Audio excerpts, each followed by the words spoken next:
Okay, folks, we're going to start up again. This will be the second panel discussion of the afternoon. And this is the group that has been euphemistically called the Watchdogs. It's up to you to decide whether that's an appropriate term. We've actually never asked our colleagues in the watchdog community whether they like the term or whether they have another preference.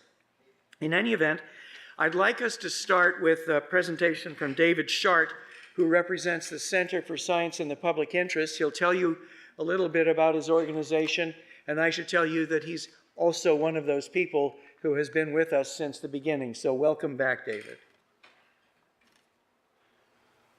Well, as Paul said, I'm with the Center for Science in the Public Interest, otherwise known as CSPI. We've been around since 1971, and in those 46 years, we've been involved in just about every major issue in nutrition. In the 1970s, it was sodium labeling on foods. There wasn't any at that time. 1980s, nutrition facts label. 1990s, we were the first to petition FDA to require the labeling of trans fats. And more recently, we've been pushing for menu labeling in restaurants, which was supposed to have gone into effect a month ago, but was postponed by the new administration. You can read about our mission goals in your binder. I'll skip by that. There's our website, and we don't take any money from corporations or from government. We're funded mostly by subscriptions to our popular nutrition newsletter called Nutrition Action. We have about 650,000 paid subscribers throughout the United States and Canada. I brought some samples here, and then there's some samples out on the table if you'd like to look at them. Now, we're involved in a lot of nutrition issues, including dietary supplements, and we periodically and regularly review supplements that our members may see in the marketplace or ones that might be valuable. Typically what we do is we compare the claim that companies make with the evidence, and sometimes the two don't match. And often, a couple of years later, we'll find out the Federal Trade Commission has gone after one of these companies that we've highlighted. We also, one of our more popular articles, every couple of years we do an article on multivitamins, helping people choose the best multivitamin if they're interested. And we do not think that multivitamins are a waste of money. There are lots of groups of people for whom it's a very inexpensive and worthwhile insurance policy.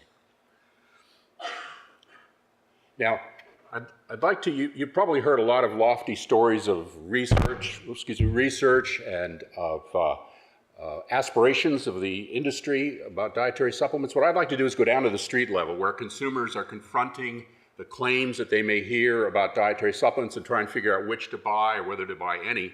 And I'll be describing a story of how a supplement campaign cheated, swindled thousands of consumers out of millions of dollars. And then we'll talk briefly about why the supplement industry is sometimes likened to the Wild West. We call this a green coffee caper, and it's based on documentation from the Federal Trade Commission. This happened a few years ago.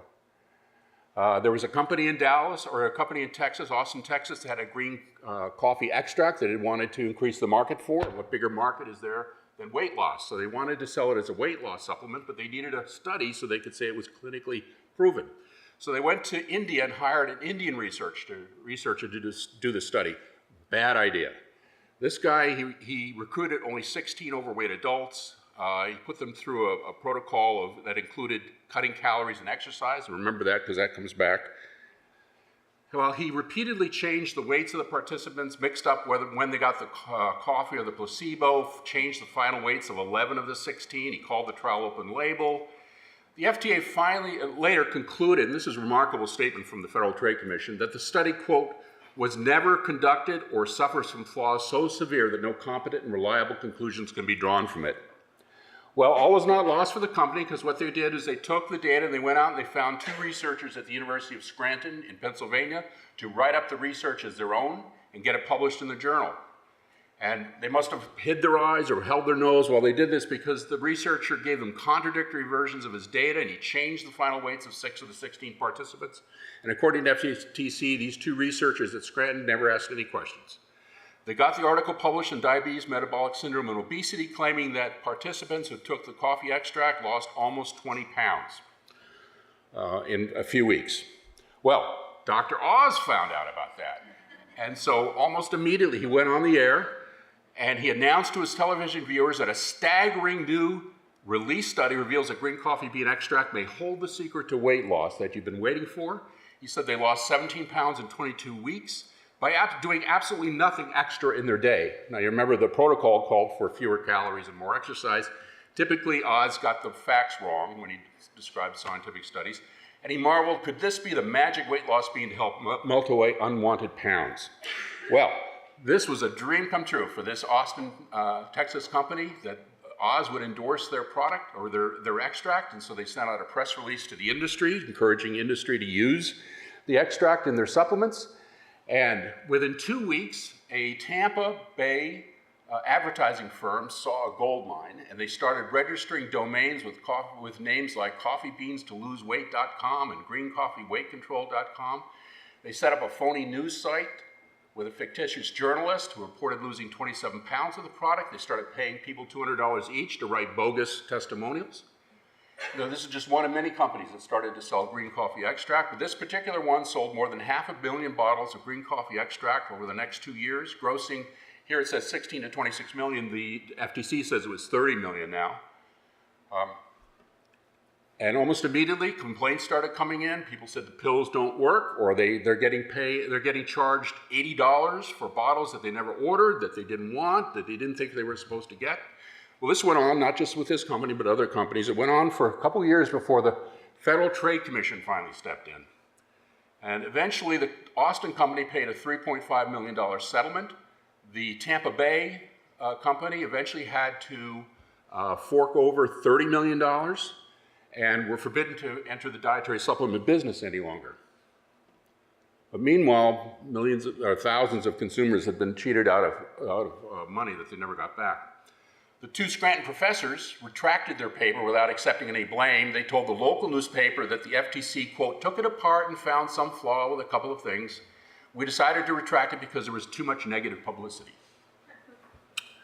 Although Oz went on his program more than once to tout green coffee extract, he did not go back on the air to tell his viewers what happened with this green coffee extract. Instead, he scrubbed his website of all the mentions of it, and then just left one little statement saying, announcing the retraction, saying, this sometimes happens in scientific research. Well, you can still, I found these sites. It's getting harder and harder to find sites selling green coffee extract with Dr. Oz on it, but you can find them, and I found these within the last month. So it still goes on. People are, I guess, are still buying this on thinking that Oz, now Oz, of course, disavows this. He says they don't have permission to use his name. Anyway, that still goes on. So that's one example of how a dietary supplement campaign swindled consumers out of millions of dollars. Now, one reason why the dietary supplement industry is likened to the Wild West is because the bar to entrance into the industry is very low. So that people are getting into the business who don't really know what they're doing and who really shouldn't be involved in it. Now, I don't know whether you saw in the news last week, a Texas man died after consuming a coffee herbal product that turned out to be laced with unknown amounts of the drug Cialis and Viagra. Now, was this dietary supplement sold by a company? No, it was sold by a Dallas truck driver who said he bought 50 packets of the dietary supplement to sell around town. He said he didn't know they were tainted with drugs, and he knew the guy who died from it, but he didn't think it had anything to do with his coffee extract, which might be true. But it illustrates how low the bar is for people who want to start selling dietary supplements. Now, how easy is it? Let's just imagine that we all want to get into the dietary supplement business, and we can do it. We could be in business next week, because there are plenty of outfits that will help us do that. Now, you might want to learn more about it first. Well, we can download a book from Amazon. This will give you a step-by-step marketing strategy. You could easily make anywhere from $5,000 to $50,000 a month if you follow their advice. Or we can take a Udemy course for $23, and there it says you could make hundreds of thousands or even millions selling nutritional supplements from your home. Now, if you're a little worried you don't know much about it, well, Udemy says don't worry. You don't need experience to sell dietary supplements. You don't need materials. You don't need special skills. You don't even need knowledge in order to sell them. Now, you can find companies that will easily provide you your own label. This bottle is already pre-labeled with. We could have ODS Practicum brand supplements. And start selling them. Now, what would we sell? Well, there are just hundreds of different combinations already on the shelves that you can buy. Ready-made. Here's some examples. Here's a list. These are all available under $10 a bottle. There's our green coffee bean extract, number 14. There's wrinkle support, number 12. And you don't have to tie up a lot of your money in inventory. The minimum order is 1 bottle. Now, maybe you'd rather go with something Oz has endorsed. Well, it turns out you can go to a website, you can choose from 160 products that Oz has been associated with. You can get them and get your own, we can get our own label on them. If you want to go a little cheaper, you can go to China, you can go to Alibaba.com and buy supplements either in bulk or already prepared in capsules or tablets. I don't know if you're familiar with Alibaba.com, it's like the eBay of China. It's amazing, you ought to go visit it. You can buy barrels of stuff, plus shipping. And you don't need to worry about the quality because they come with certificates of authenticity. Now, fulfillment. You don't have to worry about fulfillment either. You can have your bottle sent to Amazon and Amazon will supply it to your customers. Need a website, of course. Well, there already are websites waiting for you. All you do is fill in your own name. You can buy them. They're turnkey websites, so you can we're ready to go when using them. And don't forget, you've got to have pictures of models, smiling models with lab coats and stethoscopes to give you credibility. And toll-free number. It says, do you want to make your supplement company look more professional? Well, one little trick to do that is getting your own toll-free number for $2 a month. One advantage of that is you don't have to give your address then, and so just the toll-free number, and then nobody can track you down. Nobody can figure out what jurisdiction you're in. And if the pills don't work, well, you can always refer them to the disclaimer that we put on the thing. The FDA didn't really review this. It was caveat emptor. And so we could be in business. We could be selling ODS Practicum anti-wrinkle pills next week with our own labels. We can have Amazon fulfill them, and we're in business. So that's how low the bar is for trying to sell dietary supplements, and it's one reason why you see a lot of people that are selling it, like truck drivers in Dallas, who shouldn't be selling dietary supplements, and it makes it harder for the consumers to pick out the better quality products, the ones that have better evidence or better quality.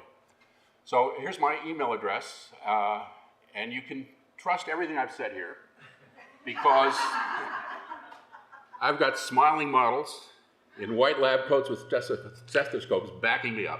But do you have an 800 number? I can for $2 a month. And that's it. Thank you.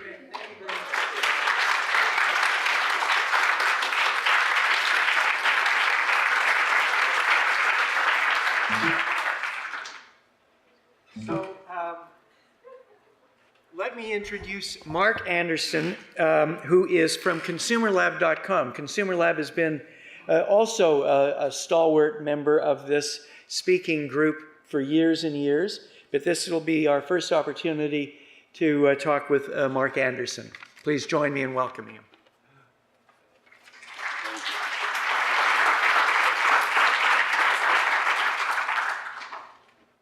Hi, my name is Mark Anderson. I'm with ConsumerLab.com, and that's a hard act to follow. That one. Our model is first of all, let me just say something. I just want to, what was mentioned before, this dietary supplement industry can be referred to as the Wild West, but when I went into it, it was more like the Game of Thrones. It was, it was a mess, and thanks to organizations like APA and CRN, it really has become a lot better. So our model basically is helping consumers identify better quality and more effective dietary supplements. What does that mean?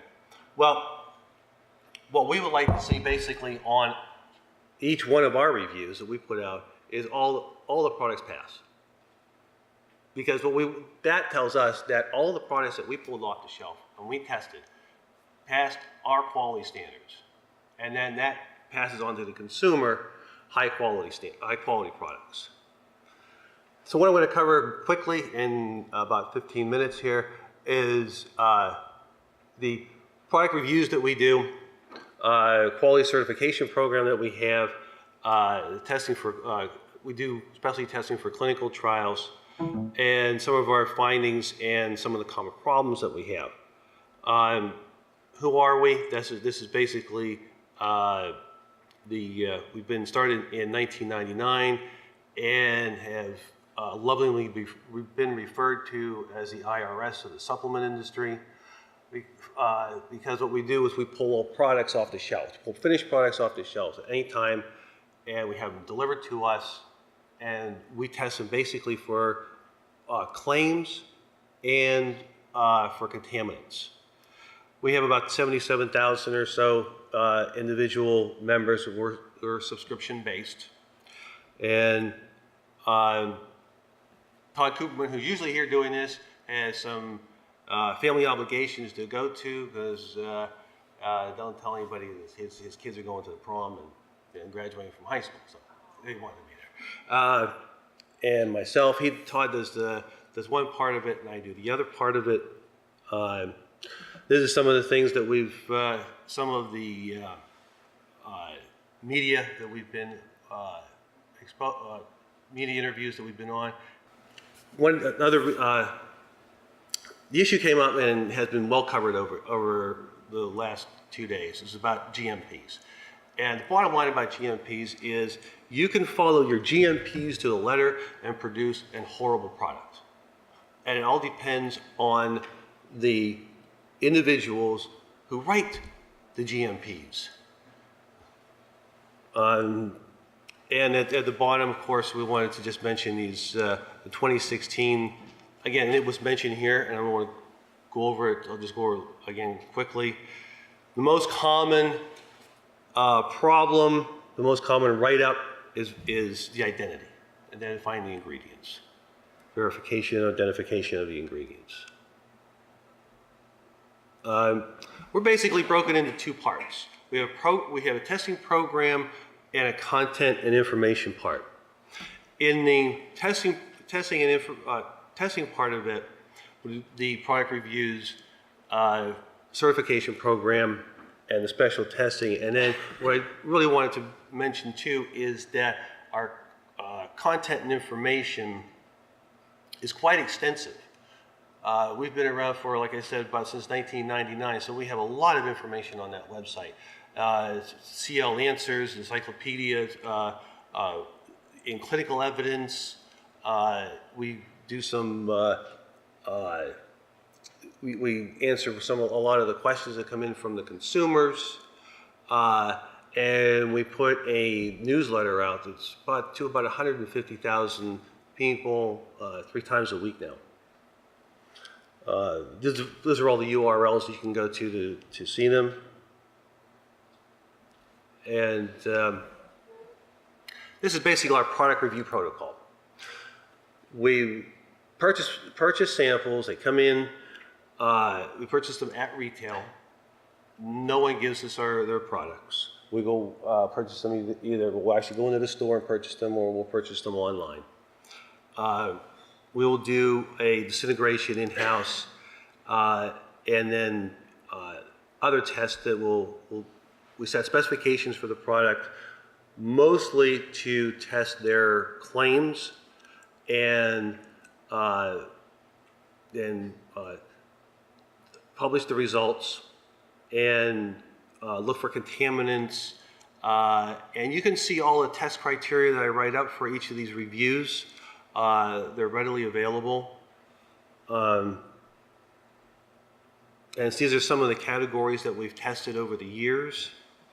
We have we try to add new ones, as they become relevant in terms of what our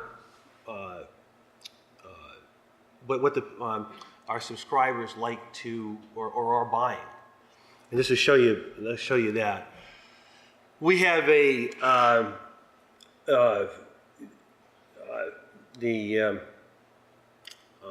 survey that we do every year. And this is the top 10 products of the survey. And this is what our demographic is taking. Okay, some of you don't belong to our demographic. I just joined it like last week when I turned 60, so that's our demographic mostly. Let's see. Our quality certification program. Our quality certification program is requested by the manufacturer. They tell us, we would like you to test these products for us. Okay. And we go out and we purchase them. They give us the exact product that on the label that they want us to purchase. We will go out and purchase them. We test them under the criteria and test for claims. And then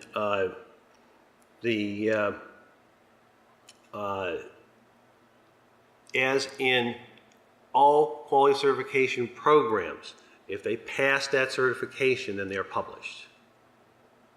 Okay. If they fail the certifications, they're notified by the company and they do not pass. And they are not published. And that's the way all quality certification programs work. NSF, USP, they work with you, and if your product fails, they don't publish it. For clinical trials, what we do is we see if the product meets specification, and you can read all of these, and I'm sure you're very familiar with what we do in clinical trials and how to look for, how to verify your products. Primarily, we want to look for lot-to-lot variations. That's been produced for the clinical trial, and the placebo. And somewhere over the last few days, somebody mentioned this too, but we had a omega-3 fatty acid placebo for a fish oil product that was going to be tested in clinical. And the placebo came back for omega-3 fatty acids. It's like, apparently it came back, went back to the investigator, and they didn't realize what they had done. But the placebo that the oil that they filled the placebo with actually contained a high level of omega-3 fatty acids. So that's very important. And we look for any known adulterants and contaminants. And these are some of the categories that we evaluate for doing clinical trials, and some of the places that we've done them for. Now, what I wanted to go over and mention too, that this is kind of important. In the GMPs, when the GMPs went into law, we had looked for the number of products that have passed and the number of products that passed before GMPs and after GMPs. And what I'd like to say is that before GMPs, 1 out of 4 products failed. After GMPs, 25% of them failed. That's basically what we have found, and that's been pretty consistent throughout the years. Let's see. It's at the moment right now, if you go through all of the reviews that we've done, it's about 22% of the products that have failed. Here's a couple examples I wanted to run through, and I wanted to run through all that first because this is kind of interesting. And can I get oh, there we go. Bilberry. We did a Bilberry review, and the American Botanical Council hasn't been mentioned a couple throughout the last 2 days I was here, but they're looking at an adulterant program. So off of Mark Blumenthal, we picked up some Bilberry products, ran a Bilberry review. This over here is what the Bilberry reference standards look like in that have anthocyanicides in them. We looked at the profile of anthocyanicides. One product had one. How do you do that? Well, it was the only single compound in there was cyanidin 3-O-glucoside. Now, they either took out all the other ones, right, and left this one, and did had some magical extraction procedure, or it's completely adulterated. So it's probably completely adulterated. Iodine from kelp.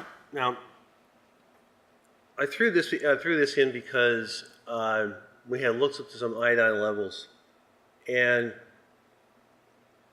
if your claim is, if you're 20% over your claim or 25% over your claim, that's fine. I understand that. Okay, but to get 200% over your claim, 175% over your claim, that's going a little bit too far, especially if you have that much where the FDA says you should not have more than 225 micrograms of iodine in a kelp when you use it as a food additive. Okay. Now, the other interesting other part of kelp is it's a seaweed. Okay, basically. So it's going to, and if you know anything about it, which I'm sure you do, it tends to accumulate arsenic. So you should look for arsenic, and some products don't. So this one product had quite a bit of arsenic in it. And that's, what we do is then we speciate it out, and we look for organic, total arsenic and inorganic arsenic. So several products fail because of, well, 3 of the 6 met the standards and 3 didn't.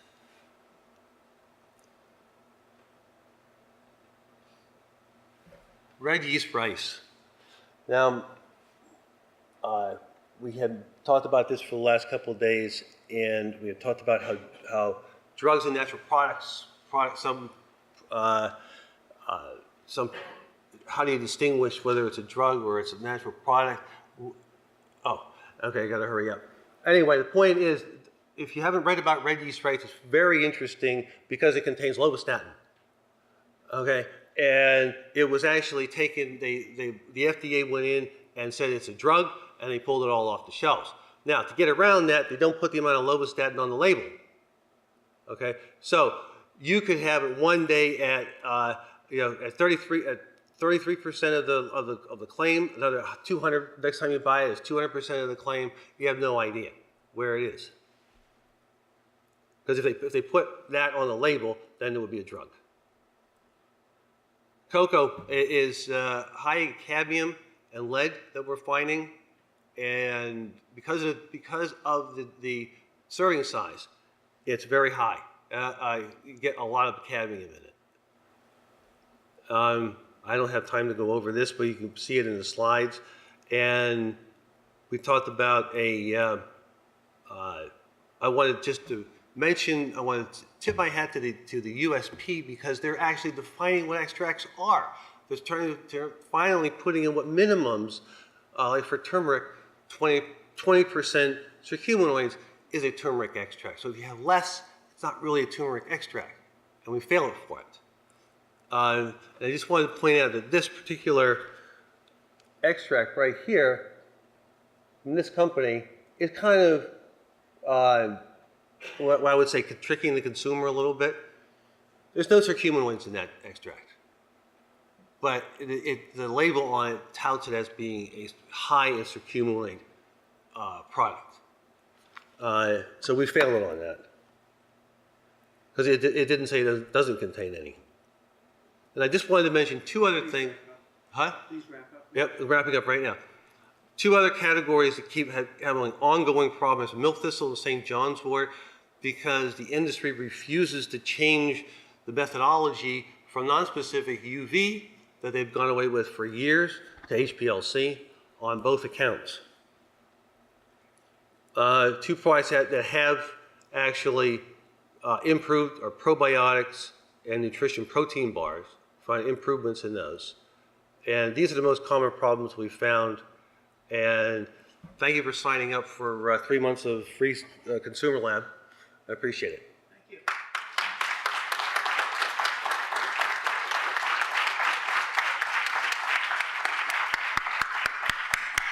That's great. So now I look forward to hearing from Sarah Klein, who is from Prevention Magazine. Sarah? Hi, I'm Sarah Klein. I'm staff writer with Prevention Magazine, which is a health and wellness magazine, if anyone's not familiar. And also work with our website, prevention.com. I've previously been a writer and an editor at the Huffington Post and health.com, the website for Health Magazine, which I was pleased to see both prevention and health on Mark's slide.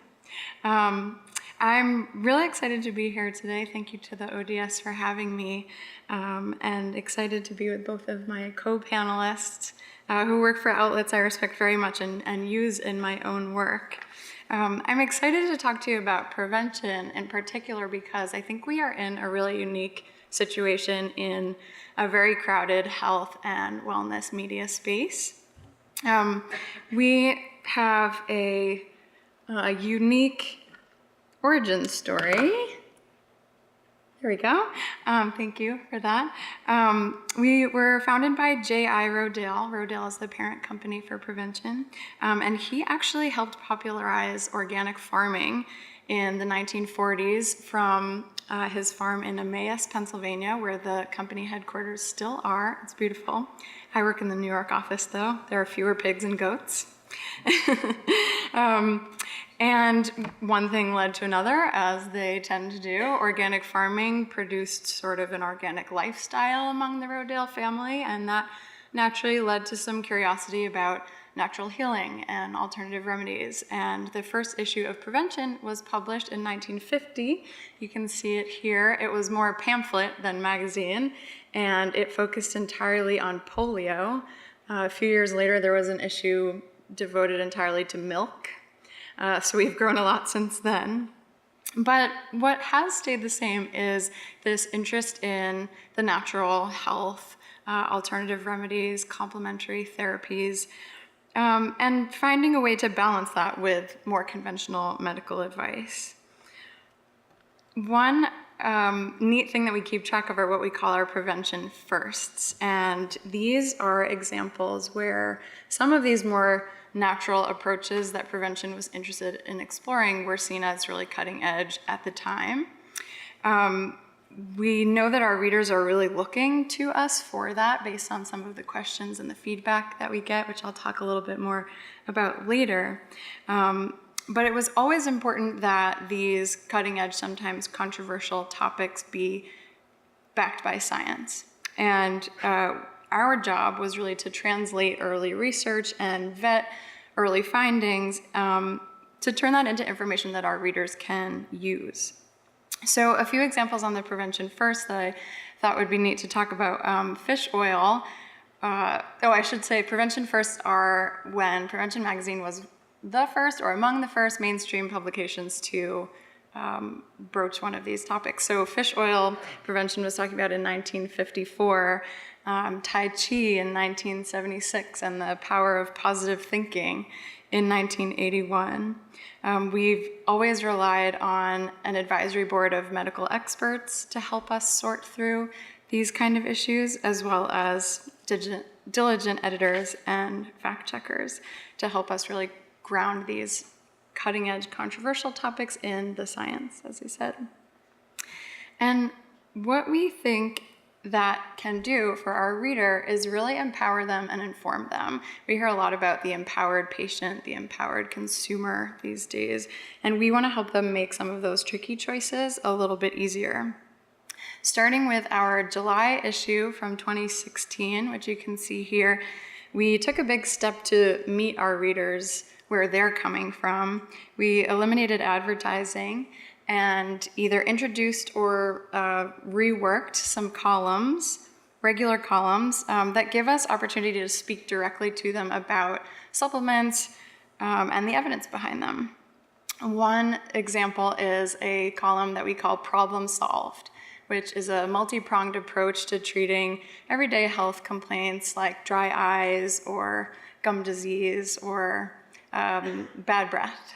And that's always a mix of at-home treatments, natural remedies and supplements that they might consider trying, preventive techniques, and then medical treatments as well. Another example of a column where we're addressing supplements as well as prescription medications is this before you take it column. It ran for about 9 months after that July 2016 relaunch. And it mainly focused on either prescription or over-the-counter medications, but I think it's a good example of the mindset of the magazine in this iteration. It was all about weighing the risks and benefits, looking at the evidence that exists, calling out where there isn't science-based evidence, and examining the claims that the marketers and manufacturers were making. Since then, before you take it has evolved into something we're calling Does It Work? And this is an example that's in our most recent June issue.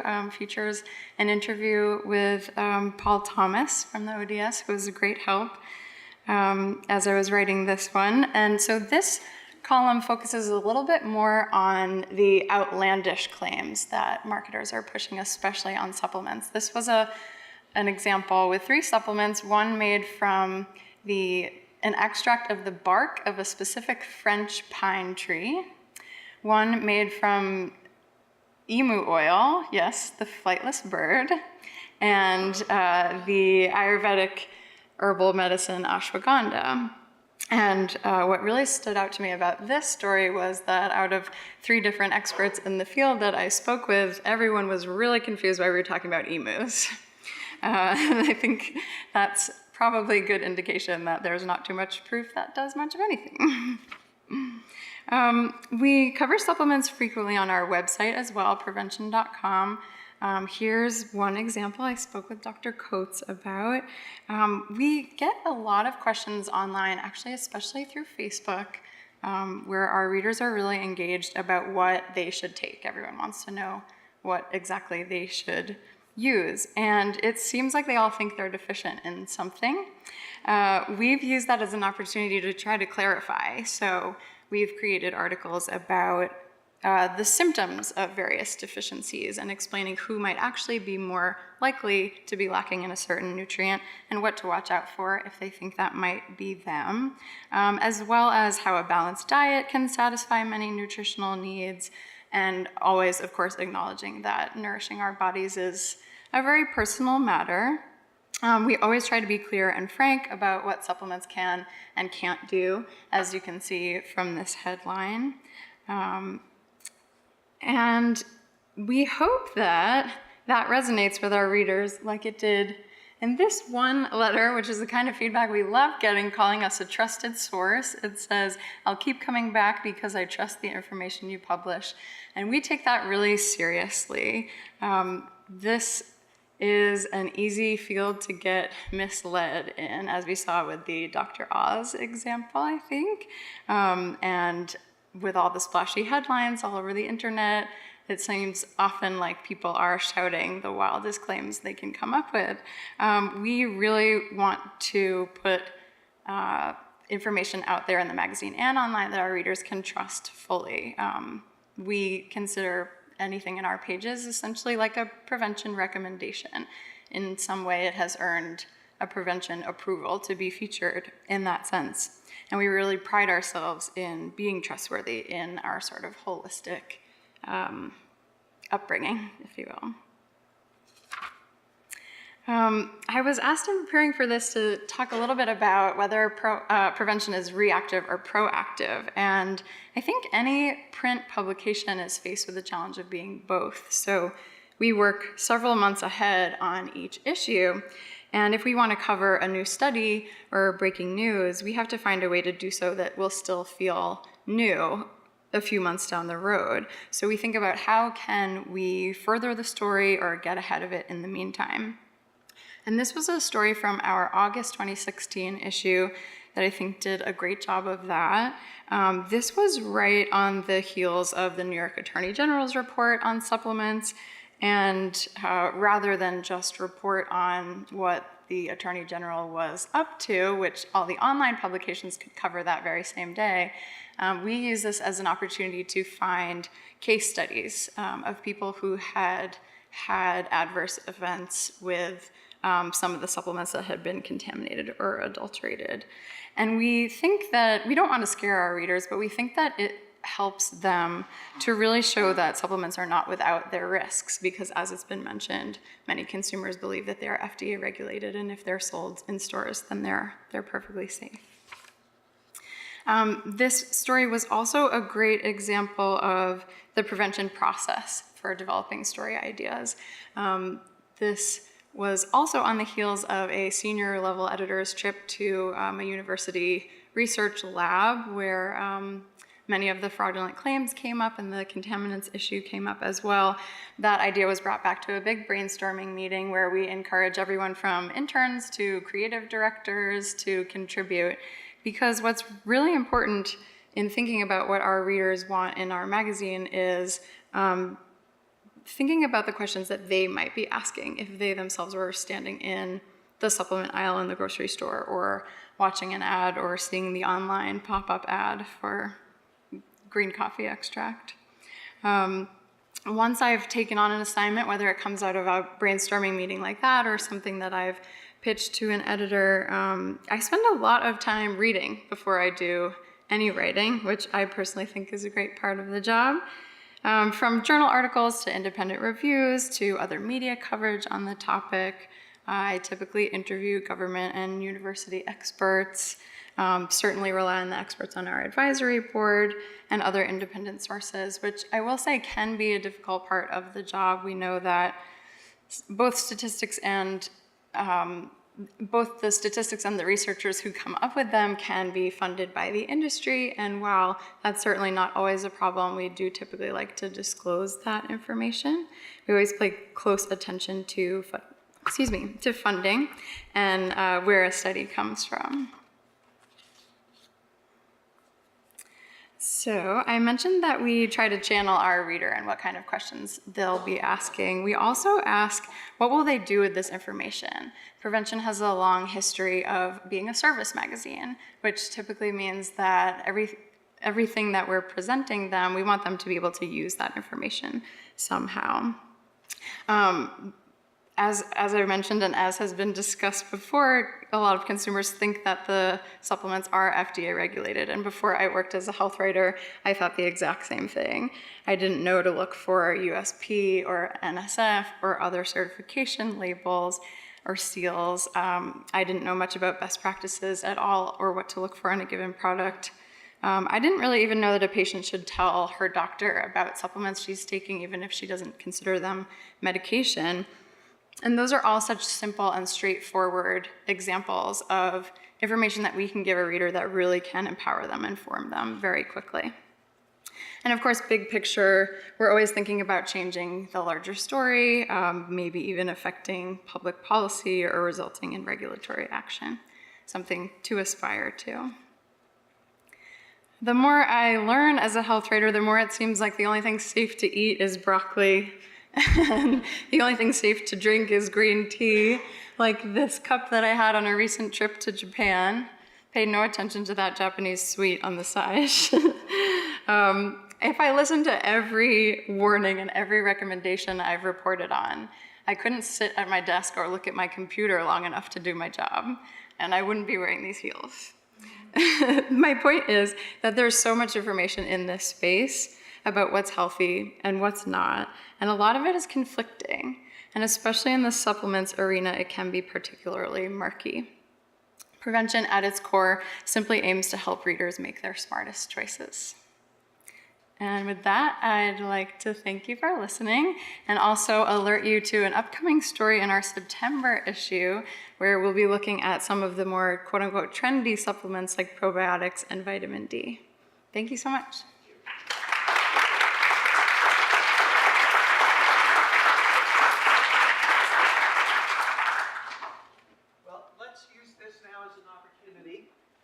For you to talk with our three panelists.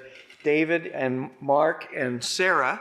And then after about 15 minutes of talking with them, we'll ask our industry partners to join as well for a final wrap-up discussion. So do you have any questions for our panel, euphemistically called the Watchdogs? Yes, ma'am.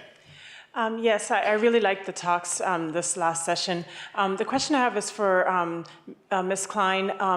One message that I don't often see to consumers is that if they are curious about taking a supplement, they should, well, a vitamin or mineral supplement at least, they should get themselves tested, you know, for their status.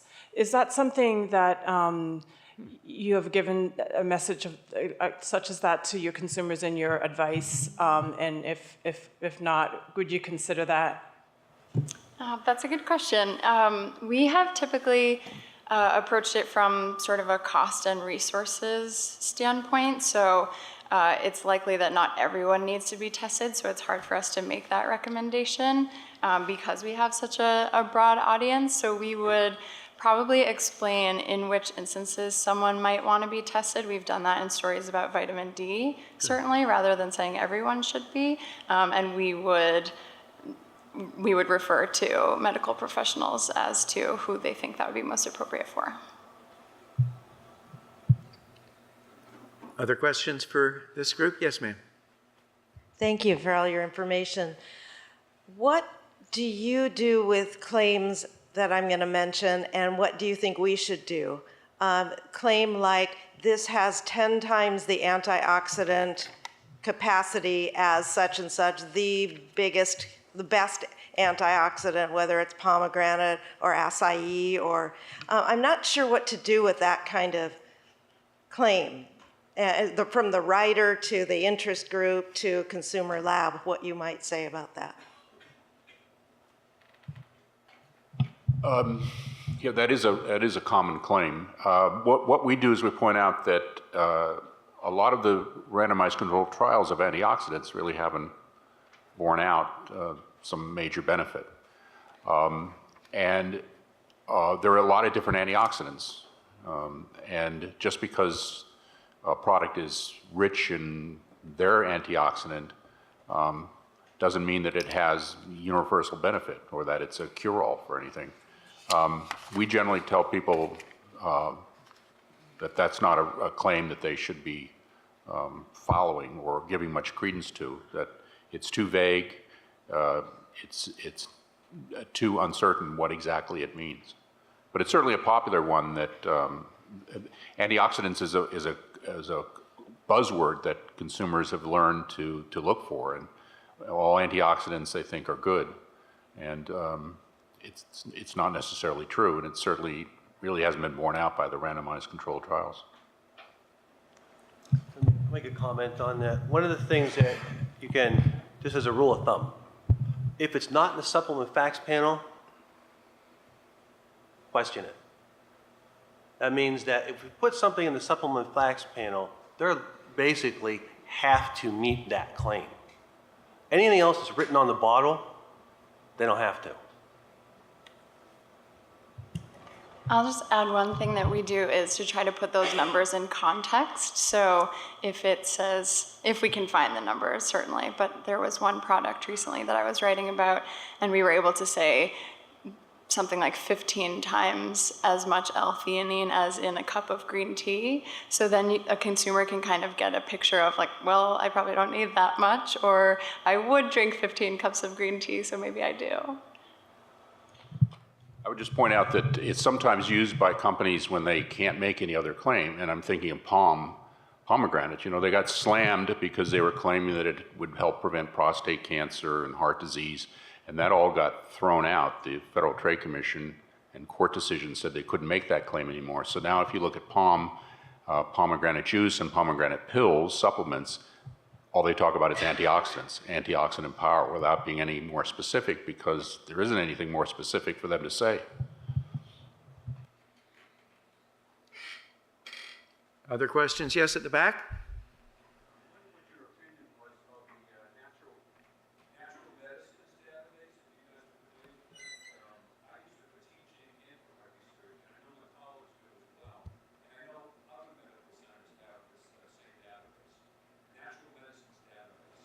Could whoever wants to answer perhaps repeat the question, because the gentleman doesn't have a mic at the back. The Natural Medicines database, yeah, we use that as also as a resource. I think it's very good. I would just like to say, if I can add, for us, the two best resources for dietary supplements, if we have a question about it or if somebody asks us where should they go, the two sources I would recommend is the Office of Dietary Supplement website and their monographs, and the other is consumerlab.com. Consumerlab.com really is a tremendous resource. I'm going to suspect that when we have the joint panel that our industry colleagues may have some additional comments to make. Am I right? Maybe. Stay tuned. Okay. There was a question over here. Yes, ma'am. This is from Ms. Klein. It sounds like you're very careful when you're writing for the magazine, but I have a question about for the website. There is an article that I actually use from prevention in my classes on evaluating health information, and that is the Prevention and Huffington Post and everywhere else where they publish that fake Johannes Bohannon article about eat chocolate and lose weight. And he intentionally manipulated it so that journalists would pick it up. But he had the article was there. You could have read the article and found out that it was if authentic, terribly conducted, but website after website after website published this within a day or two after it appeared in the journal and before it was retracted. So I'm wondering, I'm hoping that, I'm glad you're here because I wanted to ask prevention about this, and I want to ask HuffPost, what have you done to make sure that this sort of thing doesn't happen? I was very curious if that would come up, so I'm glad you raised it. We personally, I wasn't there at the time. I was at Huffington Post at the time. Both places covered it. Oh, good, then you can answer for both. Yeah. So, yeah, I think a lot of journalists fell for it. As you pointed out, it was designed to do that, which I'd say is maybe a little unfair and extreme, but it proves the point that these online news cycles are happening really, really quickly. And I think what we took away from it and what many other people took away from it is a recommitment to spending a little more time on each story, which is certainly a priority in a magazine because you're working months ahead of time, but often online you're racing to get things up in the next minutes, if not hour. We personally have discussed that at length, with the goal certainly for that to never happen again. We're human, obviously, but I think one thing we've been focusing on that can really help is always consulting external experts, which I know a lot of these quick write-ups don't do. They'll often pull a quote from a press release, which certainly wouldn't have helped in this instance, or maybe interview the study author, which also wouldn't have helped in this instance. So hopefully an external expert, preferably from a government or university institution, or like we have an advisory board, where they could really talk through some of the study makeup details that would help alert the journalist to that in the future. One thing we do is we have a rule that we don't report on studies unless we actually see the study, unless we get a copy of it and read through it, unless several people have read through it. And if we have any questions, we try to contact the author or an external expert. But there is this pressure to publish quickly and a lot. And one way we try to avoid getting caught in that is to get the paper. And often the authors of the paper will send you a copy, send you a PDF.